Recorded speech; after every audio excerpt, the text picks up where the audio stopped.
menebas atau nyambet ya Pak. Kalau yang ini seperti golok Pak, pedang lamengnya Pak ya, bisa untuk menusuk, bisa untuk membacok dan sebagainya Pak. Dinamakan pedang lamengnya seperti itu. Yang ini ya? Ya, yang Bapak bayar. Jadi kalau benda-benda di sini sekali lagi semuanya tidak ada yang replika ya. Itu beda di usianya aja kisaran 500 sampai 300 tahun. Ini replika apa asli? Asli Pak. Asli? Ya, nggak ada yang replika, cuma beda di usianya aja Pak ya. Kisaran 500, 400 dan 300 tahun. Pedang suduk. Ya. Dan lanjut lagi di sini ada dua jenis ya. Satu jenis masuk kategorinya ke pusaka dan satu jenis masuk kategorinya ke senjata ya Pak.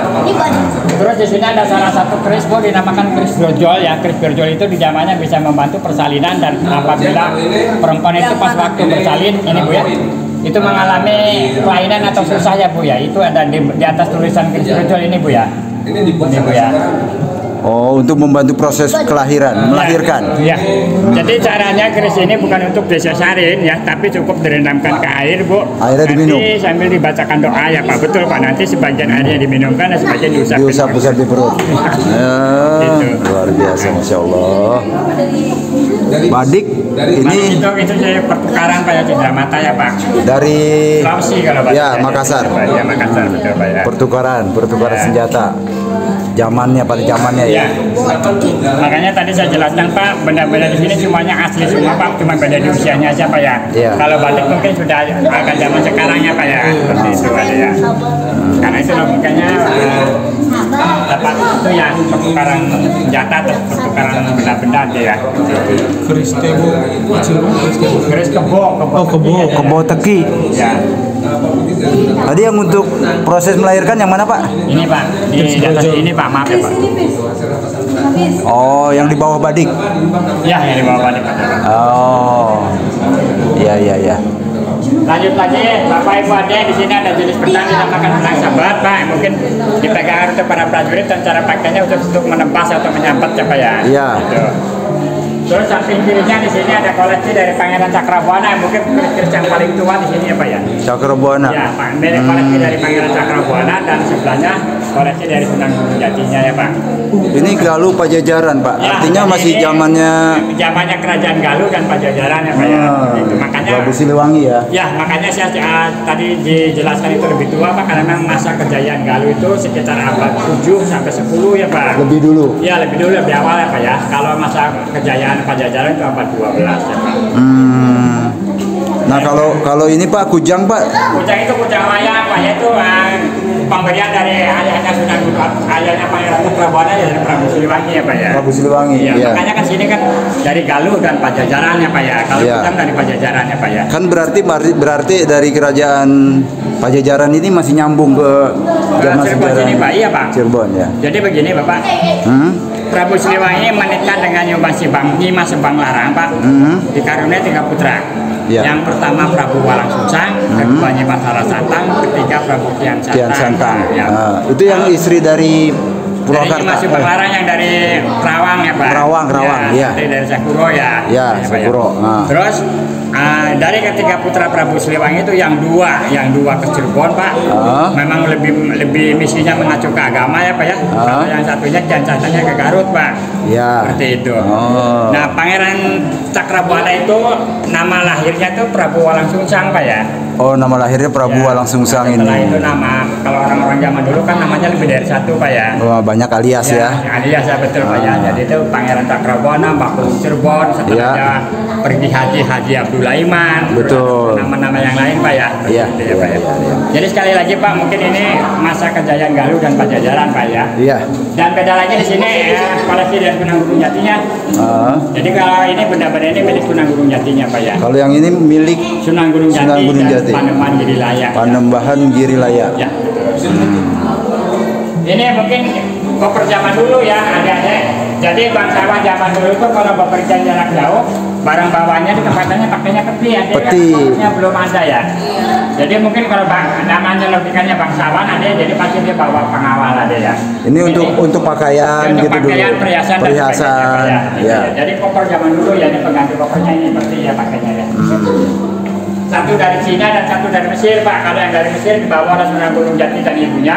Kalau yang dari Cina dibawa oleh putri Cina namanya Om Tin Pak ya. Om Tin. Ya. Yuk kita geser lagi. Ini piring. Ini piring-piring ini dibawa oleh Ongtin juga ya Pak, karena Ongtin itu ke Tanah Jawa ada dua alasan Pak. Alasan pertama dia mau berdagang di sini, dan alasan kedua dia mau ketemu sama Sunan Gunung Jati Pak. Karena di abad 1500 sekian, Sunan Gunung Jati itu mendapatkan tugas dari gurunya si Argamana sampai ke negeri Cina ya Pak. Oh iya. Nah secara otomatis kan ketemu di sana Pak ya. Mungkin namanya manusia Pak, ada rasa cinta atau ada suka Pak ya sama Sunan Gunung Jati, Ongtinnya Pak ya, jadi akhirnya menyusul kemari Pak ya. Ini berarti Akhirnya menikah ada ya. oh jadi sempat menikah ya? Ya. Akhirnya Sunan Gunung Jati dengan Ongtin. Dengan Ongtinnya ya.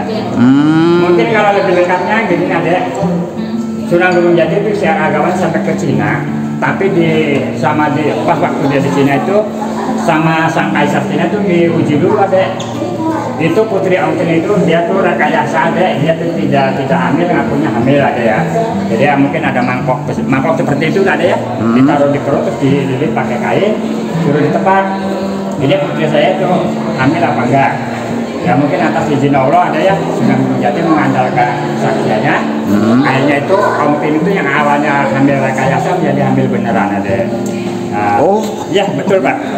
Terus sampai melahirkan berarti? Melahirkan betul Pak. Sampai dia mungkin proses kehamilan sama ada umum dengan orang-orang yang normal ya, mungkin proses kehamilan sampai 8 bulan. Terus sayangnya pas melahirkan itu Ongtin itu mengalami keguguran ada. Mungkin dalam hal kegugurannya itu kalau bentuk janinnya ada deh, tapi tidak dikasih nyawa sama Sunan Gunung Jati. Kalau namanya itu janin itu sempurna ya ada nyawanya, mungkin sama juga Sunan Gunung Jati sama juga dengan Allah ya ada ya. Oh dia iya. takut kena murka ya. Iya. Jadi untuk membuktikan dirinya itu suci atau benar, dia itu mungkin membentuk janin tapi tidak dikasih. Yuk kita geser lagi ke sini ya, jadi ya. Iya. Ini kereta Singa Barong. Singa Barong itu artinya Singarani bareng-bareng. Singarani bareng-bareng. Bukan terbang aja, jadi sayapnya itu mengepak seperti burung aja ya. Oh iya. Singa Barong ya. Dulu dijelasin waktu SD gitu, katanya dulu bisa begini. Ya, jadi sayapnya aja seperti burung aja ya, mengepak aja ya.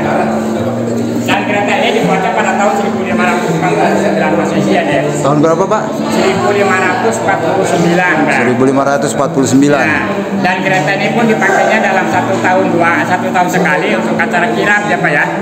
Kirap itu Dibagi dua aja jadi. di bulan Suro Pak. Dan sekaligus memperingati tahun baru Islam Pak ya.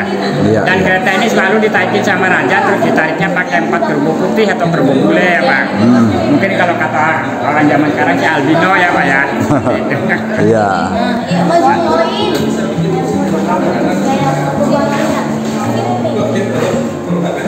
Ya, kenapa nggak jadi naik? Kalau di sini ada gangguan cahaya kalau mengulangi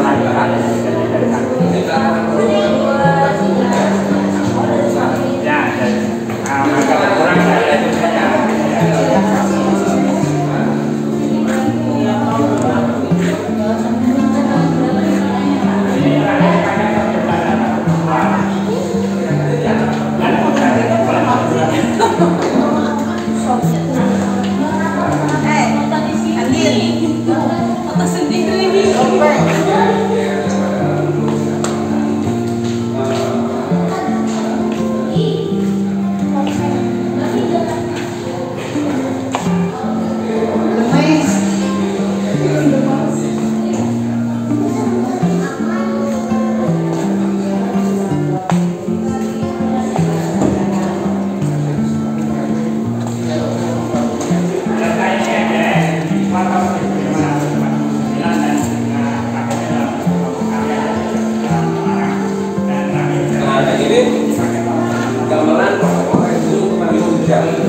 Ini mungkin untuk penjelasan lebih lengkapnya aja, kereta ini dirancang atau dibuat pada tahun 1549 Dan di tahun 1549 ini kereta ini sudah dilengkapi ada 3 teknologi unggulan ada ya. Mungkin teknologi unggulan yang pertama di bagian as roda depan itu sudah dikasih sistem power steeringnya deh. Karena lokasi keraton itu banyak belokan ada, mungkin di rantainya dikasih sistem power steering itu yang bulat ada ya. Yang bulat di depan itu power steeringnya deh. Ya. Terus itu ada kulit. Kulit itu adalah bagian dari suspensi atau shock breakernya ada. Ya. Dan mungkin teknologi yang ketiga di bulatan roda itu mungkin walaupun masih barunya juga tidak simetris tegak ada, itu agak miring ke dalam sedikit ya. Ya, fungsi dari kemiringan roda itu Bapak ya untuk memecah tanah apabila kereta ini melewati jalan yang becek ada ya. Dan mungkin apabila melewati jalan yang rusak tetap masih stabil ya Pak ya. Karena memang itu rodanya tuh agak masuk ke dalam sedikit Pak ya, seperti itu. Agak mengkang ya. Ya. Terus itu ada 3 simbol, ada binatang mitologi ya. Itu ada belalai, ada kepala barong, dan ada sayap, itu menandakan persahabatan, Bapak ya. Mungkin kalau Cirebon itu nama yang paling terakhir ada. Kalau Cirebon itu dulu namanya yang paling awal itu Grage ya. Grage itu artinya negara gede Pak. Oh, Grage awalnya. Ya. Grage Mall itu ya memang nama Cirebon ya Pak ya. Nama Cirebon aslinya ya. Ya. Terus yang kedua, Cirebon itu dinamakan dengan nama Caruban ya Pak ya. Caruban. Ya, Caruban itu artinya negara campuran Pak. Terus yang terakhir diambil dari bahasa Sunda. Di sini ada yang orang Sunda. Semua Sunda. Oh, Sunda semua. Diambil dari bahasa Sunda yaitu antara perpaduan cai dan udang rebon ya Pak. Disingkat menjadi Cirebon ya Pak ya. Oh, cair dan rebon. Ya. Dan itu ada simbol 3 simbol itu Pak menandakan persahabatan yang bunyinya seperti ini Pak ya. Kita ambil dari belalai. Belalai itu menandakan bahwa Cirebon bersahabat dengan negara India ya Pak ya. Karena terbukti sampai saat ini pun bangsa India di Cirebon itu masih banyak ya Pak ya, seperti itu. Mau belalainya yang ke atas itu ya? Ya. Terus ada kepala naga atau kepala barong menandakan bahwa Cirebon bersahabat dengan negara Cina ya Pak ya. Terus ada sayap itu menandakan bahwa Cirebon bersahabat dengan negara Arab ya Pak ya. Kalau Arab sampai saat ini ada di Kampung Panjunan Pak, yang memang sekarang kegiatannya jual minyak wangi dan parfum ya Pak ya. Itu. Oke. Yuk, mungkin ada Bapak tadi sudah jelas ya. Kita geser ke sini.